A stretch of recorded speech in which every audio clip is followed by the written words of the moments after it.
The amount of brain power in this room right now is astonishing. The White House, the year 2016, the President Obama, and the brilliant black woman in the room, Shirley Ann Jackson. Shirley Ann Jackson, who is part of my science advisory group, grew up right here in Washington, D.C.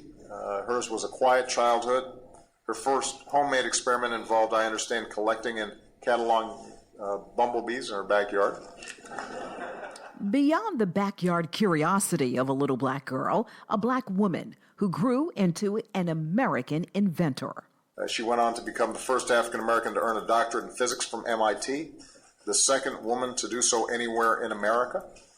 And over the years, Dr. Jackson has revolutionized the way science informs public policy, from rethinking safety at our nuclear plants to training a new generation of scientists and engineers that looks more like the diverse and inclusive America that she loves. Her inventions were revolutionary. Her research at the former Bell Labs led to the perfection of communication technology we enjoy today, like the touch-tone phone, caller ID, call waiting. She is just one inventor. Black America is full of them. So much black genius, somebody needs to put it in a museum.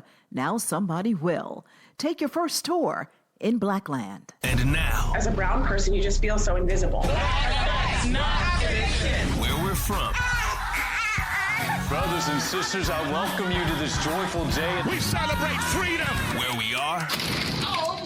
Get on the ground! I know someone heard something. And where we're going. We the people means all the people. The Black Information Network presents Blackland with your host, Vanessa Tyler. We've ended the tyranny of so-called diversity, equity, and inclusion policies all across the entire federal government and indeed the private sector and our military. As President Trump scrubs black achievement from government websites, pressures corporations to drop diversity and inclusion, and makes clear black achievement is not an American priority. Our country will be woke no longer. What James Howard is doing becomes more important now than ever. He is building the Black Inventors Hall of Fame, a museum and STEM center to be built in West Orange, New Jersey, dedicated to black inventors. Thank you, Vanessa. I appreciate you having me on board. Tell us about the museum.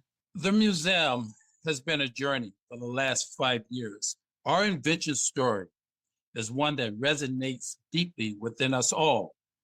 It is a narrative that deserves to be celebrated and shared, reflecting the heart and soul of our creativity and resilience. Why, especially now, is such a museum needed? With present-day climate, everyday headlines, our story is, in fact, under threat.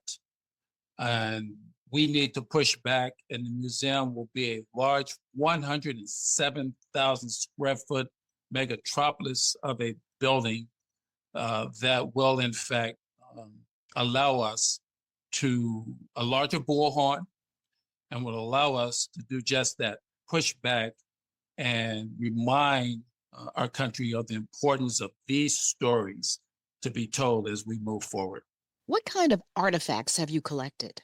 Oh, that's a great question. I'm in the midst of collecting artifacts right now as we speak. I have collected everything from an Alfred Krell ice cream scoop dispenser. Alfred Krell was the African-American who invented the ice cream scoop that easily dispenses the ice cream from the bowl of the scoop. I have collected an Ellen Eglin clothes ringer.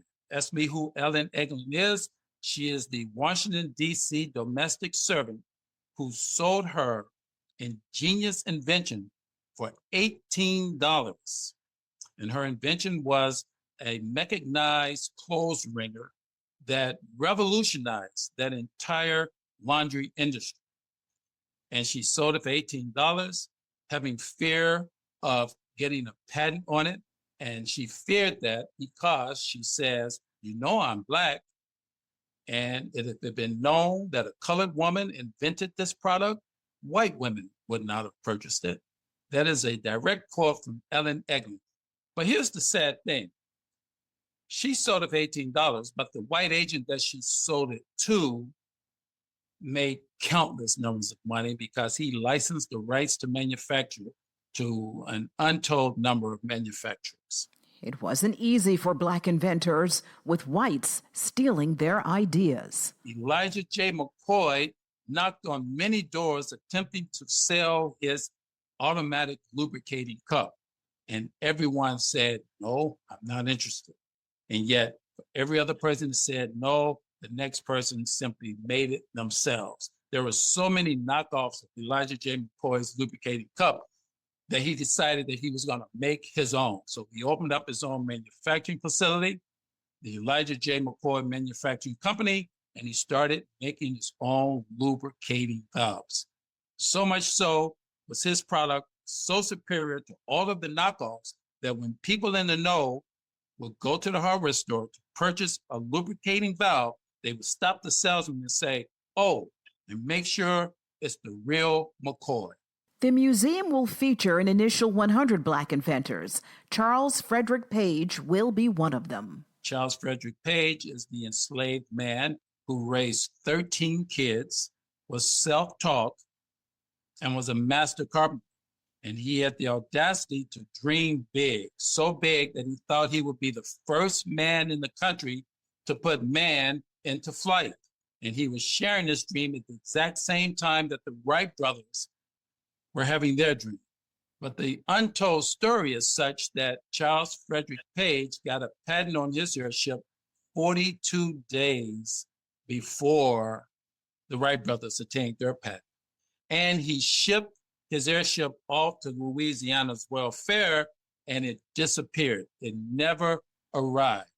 So I am building a full-size replica of Charles Frederick Page's airship, and families can come and take a ride on that airship, an immersive experience ride where you position yourself and you can only imagine as you go through this virtual immersive experience of what Charles Frederick Page had in mind well over 100 years ago.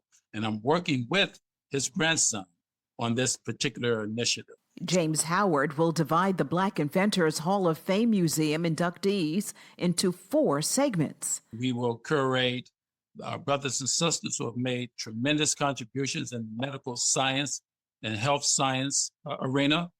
We will curate the story of all those who have made tremendous contributions in the telecommunications and technology arena, and then transportation and aerospace technology, and lastly, agricultural products and consumer goods. We're going to reach all the way back 400 years. So those 100 stories will reach back from today all the way back 400 years. And it will include what I generally regard as our first Black innovator. That was Onesimus. Onesimus was the African-American enslaved man who helped to save the town of Boston from the ravages of smallpox, right? And when you read his story, you go on to learn that in many respects, he was the father of modern day vaccines. What's so maddening to him is how America tries to dismiss Black brilliance. This has been too significant to sequester, it is too important to ignore, and it is too profound to push aside. Tell us about your background. I am a lifelong educator. I have been teaching at the collegiate level for more than 35 years. I'm also an inventor. I have 20 plus patents, and I'm regarded as a historian, as I've been lecturing on Black inventors for well over 20 years. What are some of your inventions? I have designed everything from walking aids to feeding aids to cardiovascular delivery systems. And one of the inventions that I'm most proud of is a neonatal pressure relief valve that I designed to help resuscitate infants at birth. So that gives you somewhat of an idea of the range of products that I have invented, most of them in the medical arena, but I've also done household products as well. One of his household products may be in your bathroom, a Conair blow dryer. A Conair blow dryer that I designed back in the 90s, early 90s. This was a round lollipop-shaped blow dryer that, interestingly enough, was claimed by a white competitor, right? And then when I found out that it was being claimed by a white competitor, I told the engineer who wanted to give me a project, I told him, I say, Anthony, listen, I have proof that I'm the only designer of this particular blow dryer. I can send you a copy of the patent. Well, after I faxed him a copy of the patent, he looks at it and tells me this over the phone. He says, James, I see you have all the goods, but the truth of the matter is, I don't know who to believe. Ultimately, what happened, I found out 2 years later just who this individual was, and I confronted him, and he apologized and gave me some cockamamie story about how this engineer somehow mistakenly thought that he had placed this item on his mantle in his office. But the truth of the matter is, that is an example of what Black inventors have endured for the last 400 years. Our credibility has always been under attack. Our intellectual prowess has always been under attack. Howard says even the brilliant Benjamin Banneker, the clock inventor, there are those who doubt him. Benjamin Banneker, whose contributions to this day remains under attack by pundits, right? Everything he's achieved, from designing one of the country's first all-wooden mechanized clocks to the work that he did and the genius work he did in his own almanac. Everything this man did, even to this day, has been diminished and remains under attack. And he was our first spokesperson in this country to write a letter to the then Secretary of State, Thomas Jefferson, advocating on behalf of dismissing this nonsense about Blacks being intellectually inferior to their white counterparts. Benjamin Baker, a 13-page letter to Thomas Jefferson, and you can find that in the Smithsonian Institute. I hope you have a copy in your museum as well. Oh, you better believe I will. We have cases and examples of not only our original ideas being stolen, but also even those ideas that we have improved upon. We have examples of those also being misdirected and aligned with that of white inventors. And the best case scenario I want to give you is that of Andrew Beard. Andrew Beard is a Black man that had invented an improved train coupling device. And that is the device that is used for trains to butt together and be adjoined very quickly and rapidly and seamlessly. He invented this product 40 plus years after the original inventor, a gentleman by the name of Jenny. But Jenny's device wasn't anywhere near what Andrew Beard had ingeniously designed. And to this day, it is Andrew Beard's design that pretty much is the state of the art and that has been used for over 100 years. And yet it is still referred to as, wait on this, the Jenny coupler.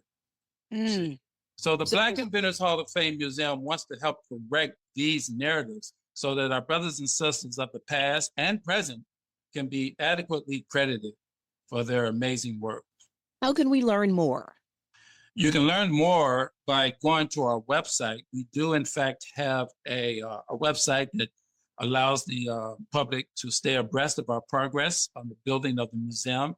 If all goes well, the museum will be open in late 2027. Right now, we have a virtual presence.